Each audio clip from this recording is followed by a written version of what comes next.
Hello students, last time मैंने आपके सामने बैलेंसिंग में से जो लास्ट टॉपिक मैंने लिया था वो मैंने लिया था balancing of several rotating masses at the same plane. तो आज जो है मैं उसी डेरिवेशन के बिहाफ पे उसका एक न्यूमेरिकल आपके सामने लेके आया हूँ, क्योंकि मेरे पास जो है कुछ कॉलेज के स्टूडेंट्स के जो है मेरे पास मैसेज और फीडबैक्स वगैरह आए थे कि सर अगर आप इस डेरिवेशन पे एक न्यूमेरिकल वगैरह आप दे देंगे तो हमको ये और अच्छे से क्लियर हो जाएगा कि किस तरीके से हम जो है बैलेंसिंग मास की जो है हम डायरेक्शन को और उसके मास को जो है हम किस तरीके से फाइंड आउट कर सकते हैं। तो मैं आज जो है बैलेंसिंग का जो न्यूमेरिकल लेके आया हूँ उसी डेरिवेशन के ऊपर लेके आया हूँ, और जो मेरी डेरिवेशन थी वो थी balancing of several rotating masses at the same plane. तो आइए हम उस डेरिवेशन के बिहाफ पे आज इस न्यूमेरिकल को करते हैं। आई होप सो आपको डेरिवेशन और न्यूमेरिकल दोनों ही अच्छे से समझ में आ जाएंगे। जिनको डेरिवेशन में कुछ प्रॉब्लम्स रही हैं उनको इस न्यूमेरिकल्स के जरिए जो है वो जो प्रॉब्लम्स है वो सॉर्ट आउट हो जाएंगी, और जिनको न्यूमेरिकल्स में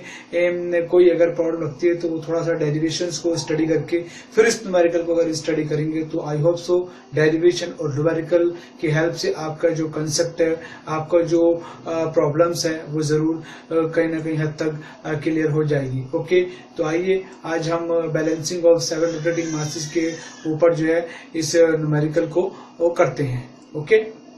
ओके स्टूडेंट्स, आज मैं आपके सामने जो है बैलेंसिंग का न्यूमेरिकल लेके आया हूँ, और बैलेंसिंग में जो मैंने आज न्यूमेरिकल लिया है वो न्यूमेरिकल मैंने balancing of several rotating masses at the same plane का न्यूमेरिकल लिया है। ठीक है, तो आइए हम एक एक स्लाइड को अच्छे से समझते हैं और इस न्यूमेरिकल को, इस मेथड को अच्छे से समझ करके जो स्टूडेंट्स की प्रॉब्लम्स है उनको सॉर्ट आउट करते हैं। ठीक है, हम वन बाय वन एक स्लाइड को अच्छे से स्टडी करेंगे। ओके फ्रेंड्स, मैंने जो इसमें प्रॉब्लम ली है वो है प्रॉब्लम दी for masses m1, m2, m3 and m4 having their radii of rotation as 100 mm, 200 mm, 300 mm and 350 mm are 300 kg, 400 kg, 200 kg and 450 kg in magnitude respectively. These successive masses having angle 30 degree, 60 degree and 105 degree respectively. Find the magnitude and direction of the balancing mass required to the radius of rotation is 300 mm.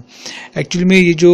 Problem है, इस problem में ये कहा गया है कि हमारे पास जो है चार अनबैलेंस मासेस हैं जिनको हमने m1, m2, m3 और m4 से डिनोट किया है, और ये जो चारों जो डिस्टर्बिंग मासेस हैं ये चारों के चारों जो है एक प्लेन पर जो है लगे हुए हैं। ठीक है, और इन चारों मासेस का जो डिस्टेंस है वो हमको दिया हुआ है, जिसको हम r radius of rotation r कहते हैं हम, वो आपका हमारा 100 mm, 200 mm, 300 mm और 350 mm है, और उनके जो मास है इतनी डिस्टेंस पे जो मास लगे हुए हैं वो भी हमको दिए हुए हैं, जिनको हम मैग्नीट्यूड भी कहते हैं। 300 kg, 400 kg, 200 kg और आपका जो है 450 kg। ठीक है ना, और ये जो मासेस हमारे लगे हुए हैं इतने डिस्टेंस पर, और इन मासेस के बीच के जो एंगल है वो भी हमको दिए हुए हैं 30 डिग्री, 60 डिग्री और आपका 105 डिग्री। तो कह रहा है कि इस क्वेश्चन में कहा गया कि हम जो है बैलेंसिंग मास को जो है हम किस डायरेक्शन में लगाएं, किस और उसका मैग्नीट्यूड कितना होना चाहिए, ये हमको कैलकुलेट करना है, और हमको जो है उस बैलेंसिंग मास का रेडियस ऑफ रोटेशन गिवन है जो कि हमको 300 mm दिया हुआ है। ठीक है, तो ये है क्वेश्चन, और इस प्रॉब्लम को जो है किस तरीके से सॉल्व करना है ये मैं आपको नेक्स्ट स्लाइड के अंदर दिखाता हूँ। ओके, तो चलते हैं नेक्स्ट स्लाइड की तरफ। तो स्टूडेंट्स, अभी पीछे जो स्लाइड गई है उसमें जो क्वेश्चन था उसका जो डायग्राम है balancing of several rotating mass in the same plane का, जो मैंने आपसे जो क्वेश्चन अभी डिस्कस किया था उसका जो डायग्राम है वो इस तरीके से जो इसका डायग्राम बनेगा, और अकॉर्डिंग टू क्वेश्चन अगर हम देखें तो क्वेश्चन में जो पहला जो मास है उसमें उसका जो है एंगल हमें दिया नहीं है,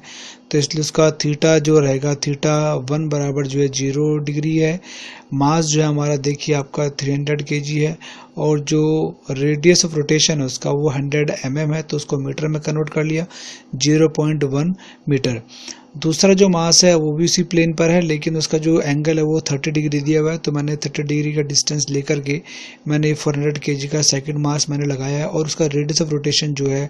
200 mm उसको मैंने जो है मीटर में 0.2 मीटर कर लिया है। इसी तरीके से जो मेरा थर्ड जो मेरा जो मास है उसका जो डिस्टेंस है उसी प्लेन से जो है वो है उसका मास जो है वो है 200 kg, और उसका जो एंगल है वो 90 डिग्री, और जो रेडियस ऑफ रोटेशन है 300 mm उसको जो है मैंने मीटर में कन्वर्ट कर लिया है। इसी तरीके से जो मेरा जो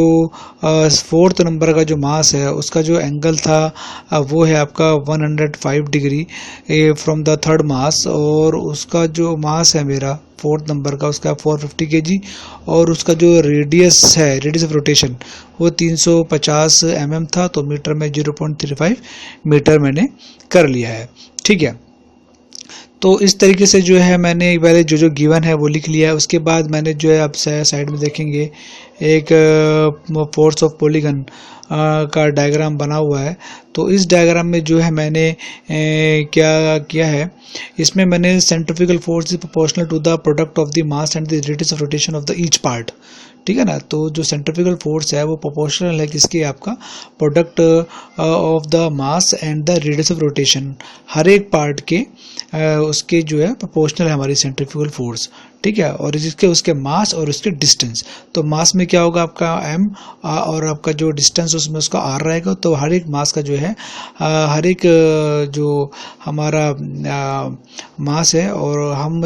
हर एक बॉल का जो है सेंट्रीफ्यूगल फोर्स निकालने के लिए हम क्या करेंगे, हम उसके मास के और उसका जो डिस्टेंस उसकी मल्टीप्लाई करेंगे, जो कि मैंने आपको यहाँ पर दिखाया हुआ है। तो इसमें m1 r1 equal to 300 into आपका डिस्टेंस 0.1, तो 30 kg मीटर हो जाएगा। ऐसे में सेकंड नंबर ऑफ उसका निकाल लूंगा कि उस पर कितनी सेंट्रीफ्यूगल फोर्स लग रही है, तो उस पर जो लग रही है आपका m2 r2 कहने का मतलब है 400 इंटू में 0.2, तो 80 kg मीटर हो जाएगा। ऐसे ही जो थर्ड नंबर का जो मेरा डिस्टर्बिंग मास है उसके ऊपर जो सेंट्रीफ्यूगल फोर्स प्रोपोर्शनली वर्क कर रही है उसमें आपका होगा 200 इंटू 0.3, तो 60 kg मीटर होगी आपका। और जो फोर्थ नंबर का जो डिस्टर्बिंग मास है उसके ऊपर जो मेरी सेंट्रीफ्यूगल फोर्स वर्क कर रही है वो 450 इंटू 0.35 इंटू 157.5 kg मीटर होगी। ठीक है ना, तो इस तरीके से जो है जो भी मेरे को वैल्यूज गिवन है उनके रेफरेंस से मैंने जो है मैंने लिख लिया क्या गिवन है मुझे, और फिर मैंने जो centrifugal force is proportionally to the product of the mass and the rate rotation of each part किस तरीके से निकालेंगे, तो मैंने आपको वो यहाँ पर निकाल के दिखाया है। और लास्ट में जो है बैलेंसिंग फोर्स आप कैसे निकालेंगे, जो बैलेंसिंग मास है उसका बैलेंसिंग फोर्स निकालना पड़ेगा हमें। तो जो mass of the balancing component या बैलेंसिंग बॉल इनटू में उसका डिस्टेंस, तो कैपिटल बी इनटू में आपका 0.3, तो जाएगा 0.3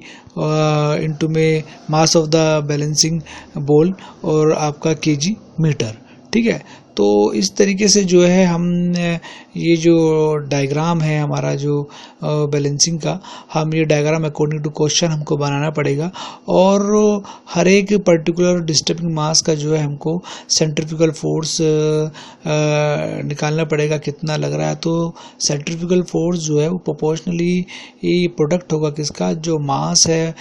पर हर एक बॉल का और उसका जो डिस्टेंस है उसका मल्टीप्लाई कर दें, तो हम जो है सेंट्रीफ्यूगल फोर्स को कैलकुलेट कर सकते हैं हर एक उस पे। ठीक है, तो चलते हैं नेक्स्ट स्लाइड की तरफ। ओके स्टूडेंट्स, इस स्लाइड को डिस्कस करने से पहले मैं आपको ये बात बताना चाहूँगा कि आपको अगर इस न्यूमेरिकल को अच्छे समझना है तो आप सबसे पहले जो मैंने अपनी लास्ट जो मैंने डेरिवेशन दी है लास्ट लेक्चर में, balancing of several rotating masses at the same plane, आप अगर उस डेरिवेशन को देख लें तो उसके बाद जो है आपको इस न्यूमेरिकल को समझने में जो है या उस डेरिवेशन को और अच्छे से समझने में जो है आपको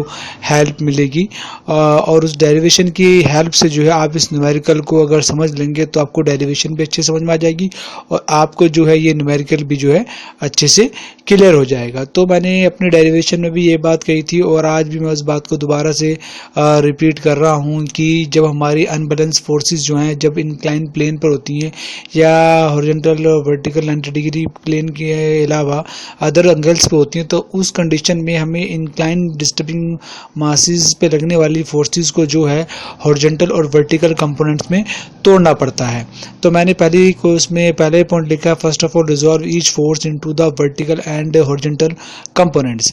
तो मैंने उसी में कहा कि सबसे पहले सेकंड पॉइंट में मैंने इस बात को डिस्कस किया कि the resultant vertical component of the forces due to the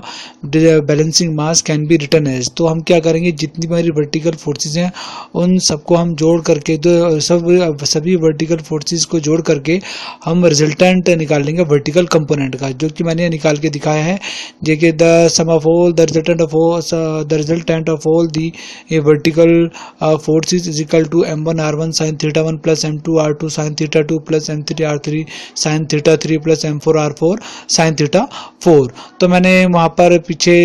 जब मैं गिवन वैल्यूज में मैंने आपको निकाल के दिखाया था कि the centrifugal force is proportional to the product of the masses and the radius of rotation of each part. तो उसी के अकॉर्डिंग जो मैंने m1 r1 m2 r2 m3 r3 m4 r4 की वैल्यू जो है वहाँ पर निकाल ली थी। तो m1 r1 वहाँ पर जो आया था इंटू करके 30 आया था साइन थीटा, क्योंकि मेरी पहला जो बैलेंसिंग मास है वो मेरा जो है हॉरिजॉन्टल प्लेन पर है, तो उसमें साइन का क्या 0 रहेगा हमारा। m2 r2 sine theta 2 sign 30 degree लिया हमने 80 इंटू साइन 30 डिग्री, और इसमें m3 r3 60 था मेरा वहाँ पर 60 kg मीटर, इंटू में आपका साइन 30 साइन 90 हो जाएगा, प्लस आपका m4 r4 था 1 वहाँ पर आया था 157.5 kg मीटर, तो वो मैंने हाल रख लिया। इंटू में आपका जो एंगल था साइन में आपका लिया वर्टिकल में, तो 105 डिग्री आ गया। तो मैंने यहाँ पर 30 इंटू 0 80 इंटू साइन 30 की वैल्यू 0.5 60 इंटू साइन 91 हो गया, प्लस आपका 157 इंटू आपका 0.96 साइन 105 डिग्री की वैल्यू आ गई। तो इन सबको यहाँ पर हमने कैलकुलेट कर लिया, तो ये 0 प्लस 40 प्लस 60 प्लस 152.13 आ गया। इन सबको हमने ऐड कर लिया तो 252.13 kg मीटर। तो ये जो मेरी वैल्यू निकल के आई है, ये जो मेरा मास निकल के आया है, ये आया the sum of all the vertical forces, ये उसका जो है कंप्लीट फोर्स निकल के आ गई है। ठीक है, तो चलते हैं नेक्स्ट स्लाइड की तरफ। ओके स्टूडेंट्स, जिस तरीके से हमने लास्ट स्लाइड के अंदर resultant of all the vertical component forces निकाली थी, एफवी निकाली थी, उसी तरीके से जो है हम इस स्लाइड के अंदर जो है जितनी भी हमारी फोर्सेस हैं उनका जो है हम हॉरिजॉन्टल रिजल्टेंट निकालेंगे हॉरिजॉन्टल कंपोनेंट्स की फॉर्म में। तो the sum of all the horizontal forces, उनका जो रिजल्टेंट है निकालने का तरीका है m1 r1 cos theta 1 plus m2 r2 cos theta 2 plus m3 r3 cos theta 3 plus m4 r4 cos theta 4। तो कहने का मतलब यह है कि वर्टिकल कंपोनेंट में हमने साइन लिया था और हॉरिजॉन्टल कंपोनेंट हमारा क्या रहेगा, कोस रहेगा, और बाकी पूरा मेथड वही है। जिस तरीके से हमने resultant of the vertical component of the forces को निकाला था, उसी तरीके से हम resultant of the horizontal component of the forces को कैलकुलेट करेंगे। तो यहाँ पर हमारा m30 इंटू कोस 0 हो जाए, 0 आएगा, प्लस क्योंकि जो हमारा हॉरिजॉन्टल कंपोनेंट पे है बैलेंसिंग मास, तो हाँ तो 0 रहेगा एंगल उसका कोस 0 प्लस m2 r2 की 80 आई वैल्यू, इंटू में आपका कोस थीटा 2 में कोस 30 डिग्री हो जाएगा, m3 r3 60 निकाला था 60 kg मीटर, इंटू में आपका जो आएगा कोस 30 हो गया कोस 90 डिग्री, और m4 r4 157.5 इंटू में कोस थीटा 4 की जो वैल्यू है कोस आपका 105 डिग्री आ जाएगा। तो यहाँ पर हम 30 इंटू में कोस 0 1 होता है, plus 80 into cos 30 0.866 plus 60 into में कोस 90 0 होता है, प्लस आपका 157.5 इंटू में आपका कोस 105 डिग्री जो है माइनस 0.25 होता है। ठीक है, तो इन सबको हम कैलकुलेट कर लेंगे। तो यहाँ जाएगा आपका 30 प्लस 69.28 प्लस आपका 0 माइनस 40.76। हम इनको जो ऐड करके और उसमें से 40.76 को माइनस करके, तो हमारा जो रिजल्टेंट आएगा horizontal component of the forces का, वो आएगा 58.52 kg मीटर। ठीक है, तो इस तरीके से जो हमने यहाँ पर जो है resultant of horizontal component of the forces को हमने यहाँ कैलकुलेट किया है। तो चलते हैं नेक्स्ट स्लाइड की तरफ। ओके स्टूडेंट्स, इस स्लाइड के अंदर मैंने बताया है कि जो हमारा बैलेंसिंग मास है उसका जो रिजल्टेंट है वो किस तरीके से कैलकुलेट करेंगे। मैंने डेरिवेशन के अंदर भी यही फार्मूला बताया था और यहाँ पर भी मैं उसी फार्मूले की हेल्प से जो है मैं जो बैलेंसिंग जो मेरा मास है उसका रिजल्टेंट जो है मैं किस तरीके से निकालना है या किस तरह से निकालूंगा वो मैंने यहाँ पर शो किया हुआ है। ठीक है, तो अगर आप देखेंगे इसमें जो बैलेंसिंग मास है वह कैपिटल बी है और उसका जो सेंट्रल ओरिजिन से जहाँ पर सभी अनबैलेंस मासेस लगे हुए हैं वहाँ से तक जो उसका डिस्टेंस है वो मेरा स्मॉल बी है। तो मैंने जो रिजल्टेंट निकालना है बैलेंसिंग मास का उसका जो फार्मूला है वो है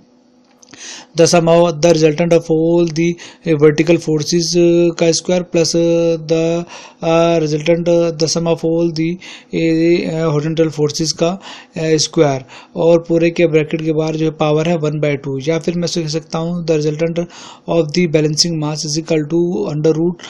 the sum of all the vertical forces का square plus the sum of resultant of all the horizontal forces का स्क्वायर। तो मैंने पिछली स्लाइड में resultant of the vertical forces मैंने निकाल लिया था और उससे पिछली स्लाइड में जो है मैंने जो है the sum of all the horizontal forces का रिजल्टेंट था वो मैंने निकाल लिया था। तो इसमें मैंने फिर दोनों जो रिजल्टेंट थे हॉरिजॉन्टल और वर्टिकल दोनों को मैंने रख करके उसको कैलकुलेट करके जो है मैंने उसका रिजल्टेंट निकाल लिया। जो बैलेंसिंग मास है उसका रिजल्टेंट है वो आएगा 258.83 kg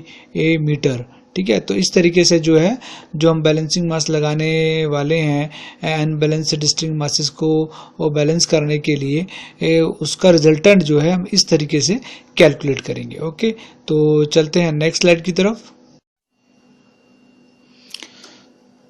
ओके स्टूडेंट्स, इस स्लाइड के अंदर मैं आपको ये बताना चाहूँगा कि जो हमारा बैलेंसिंग मास जो है एक्चुअली वो कितना होना चाहिए, उसको हम कैसे कैलकुलेट करेंगे वो मैंने इस स्लाइड के अंदर बताया है। और उस बैलेंसिंग मास की जो डायरेक्शन है मींस उसका जो एंगल है वो मैं कैसे कैलकुलेट करूँगा कि वो मुझे किस पोजीशन पर कितने एंगल पे जो है मुझे लगाना है। तो लास्ट स्लाइड के अंदर जो मैंने जो बैलेंसिंग मास है उसका जो रिजल्टेंट था वो मैंने कैलकुलेट किया था और मैंने यहाँ लिखा हुआ भी है कि द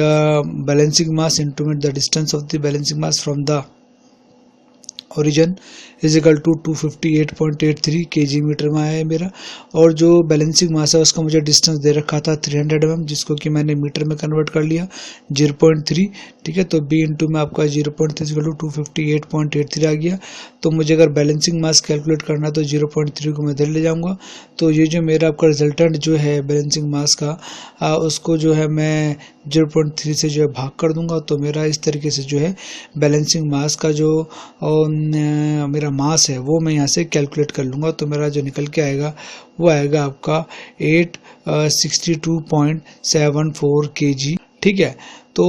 ये तो मैंने बैलेंसिंग मास का जो है यहाँ से अपना मास कैलकुलेट किया है। उसके बाद मुझे निकालना है कि बैलेंसिंग मास को जो है मुझे कितने एंगल पे लगाना है, किस पोजीशन पे लगाना है और उसकी डायरेक्शन क्या होनी चाहिए। तो उसके लिए फार्मूला है हमारे पास और दिया हुआ भी है कि tan theta is equal to आपका the sum of all the vertical forces